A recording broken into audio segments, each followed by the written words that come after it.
दर्शक महानुभावहरू यतिखेर हामी सिमलतालमै छौँ। यो सिमलतालको दृश्य देखाइरहेको छु। यसरी काम धमाधम रूपमा भइरहेको छ यो बस निकाल्नको लागि।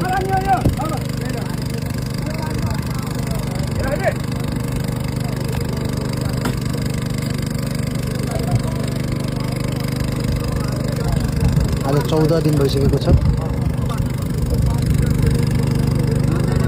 बसलाई निकाल्नको लागि निरन्तर रूपमा काम गरिराख्नु भएको छ टाढा स्थायी कपडाहरूले।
गाडीको धेरै वेट कम भइसक्यो अब।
जनाले बल गर्दाखेरि टु चेन चुडेको कारणले फाउन्डेसन फेरि मिलाउँदैछौँ अर्को टु चेन हालेर। अनि बेलुकासम्म गाडी हिजोको बराबर हुन्छ।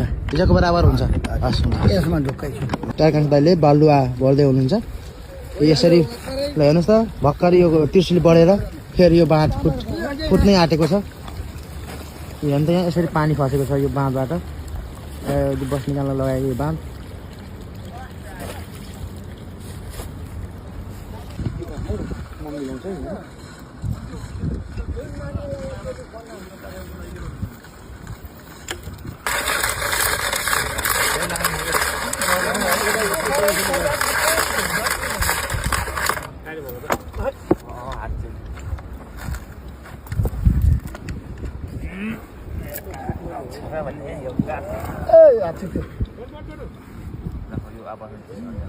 अलिकति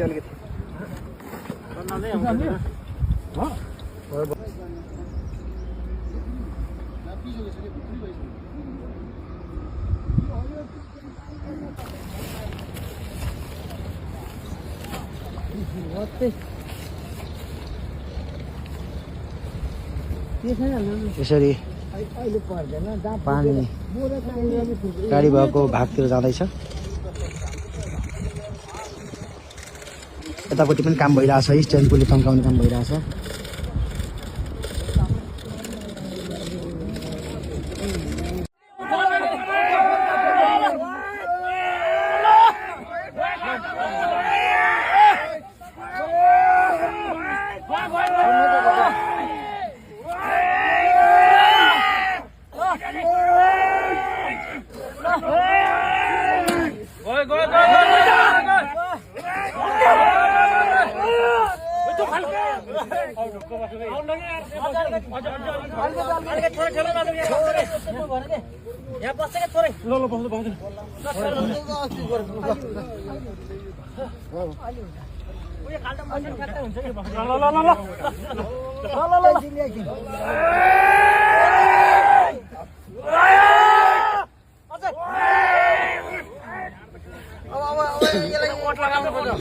उतो ढुङ्गा हाल्दै उतो ढुङ्गा ओठ यहाँ ढुङ्गा हाल्दो उयो उतो ढुङ्गा हाल्दै नि यहाँनिर ओठ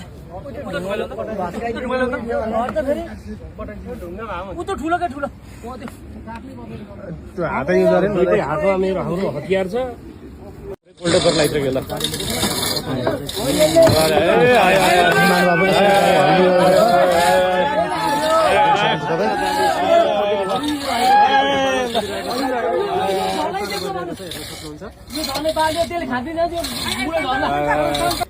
मलाई खुसी लाग्ने सर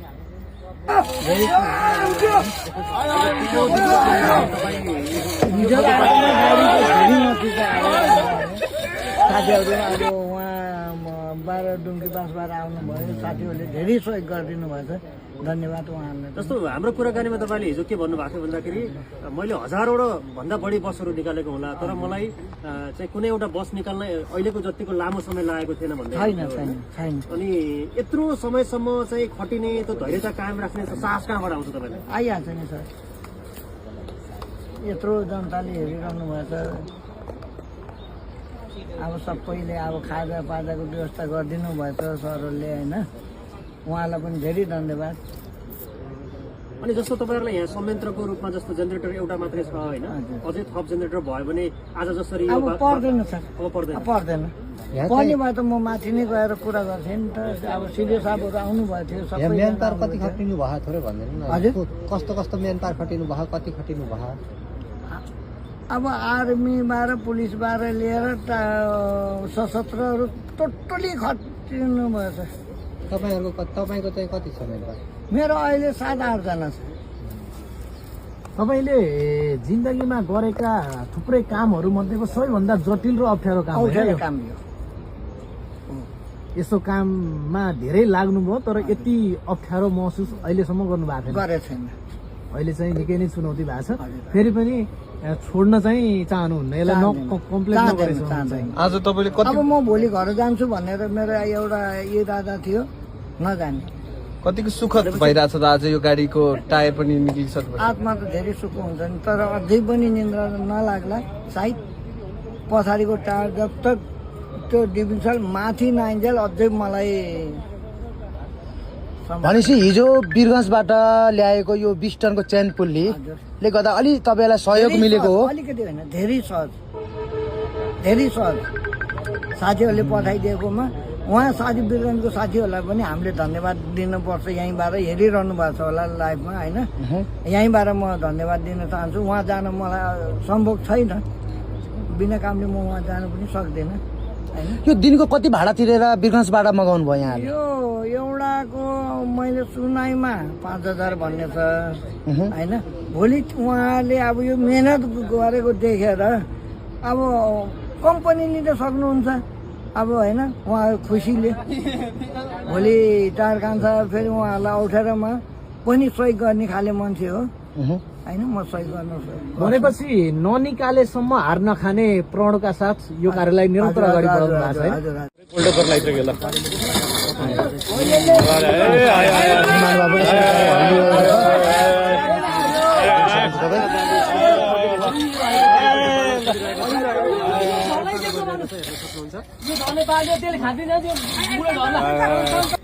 मलाई खुसी लाग्ने सर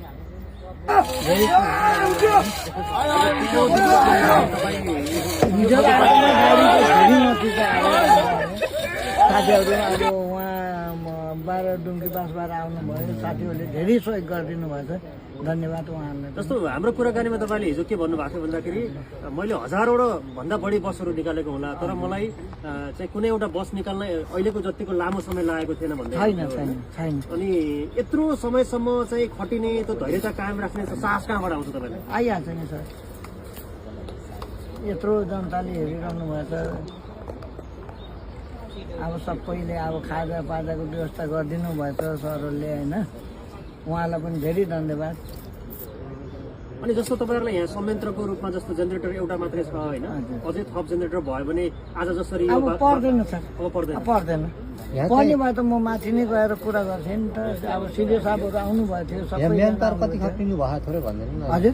कस्तो कस्तो मेन पावर खटिनु भयो, कति खटिनु भयो?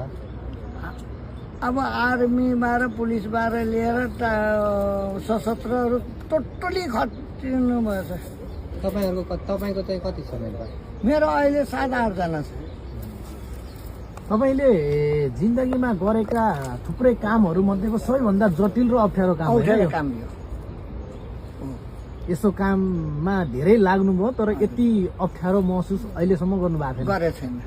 अहिले चाहिँ निकै नै चुनौती भएको छ। फेरि पनि छोड्न चाहिँ चाहनुहुन्न, यसलाई कम्प्लिट नगरेसम्म चाहिँ। आज तपाईँले कति अब म भोलि घर जान्छु भनेर मेरो एउटा इरादा थियो, नजाने। कतिको सुखद भइरहेछ त आज यो गाडीको टायर पनि निक्लिसक्यो। आत्मा त धेरै सुख हुन्छ नि, तर अझै पनि निन्द्रा नलाग्ला सायद। पछाडिको टायर जब तक त्यो डिभिजन माथि नआइन्जेल अझै मलाई भनेपछि हिजो वीरगञ्जबाट ल्याएको यो 20 टनको चेन पुल्लीले गर्दा अलि तपाईँलाई सहयोग मिलेको हो? अलिकति होइन, धेरै सहज, धेरै सहज।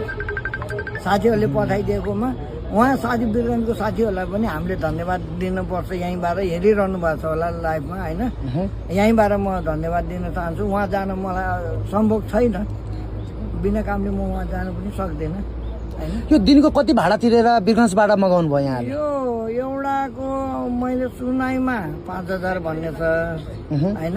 भोलि उहाँले अब यो मेहनत गरेको देखेर अब कम्पनी लिन सक्नुहुन्छ अब होइन। उहाँ खुसीले भोलि टायर कान्छ, फेरि उहाँहरूलाई अप्ठ्यारोमा पनि सहयोग गर्ने खाले मान्छे हो होइन। म सहयोग गर्नु भनेपछि ननिकालेसम्म हार नखाने प्रणका साथ यो कार्यलाई निरन्तर अगाडि बढाउनु भएको छ है। हजुर।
सिमलतालमा आएको लेरु सहितको पहिरोले बगाएर त्रिशुलीमा बेपत्ता पारेको मध्ये त्रिशुली किनारमा यो भेटिएको गणपति डिलक्सको बस निकाल्ने प्रयास आज 13औं दिन पनि जारी रहेको छ।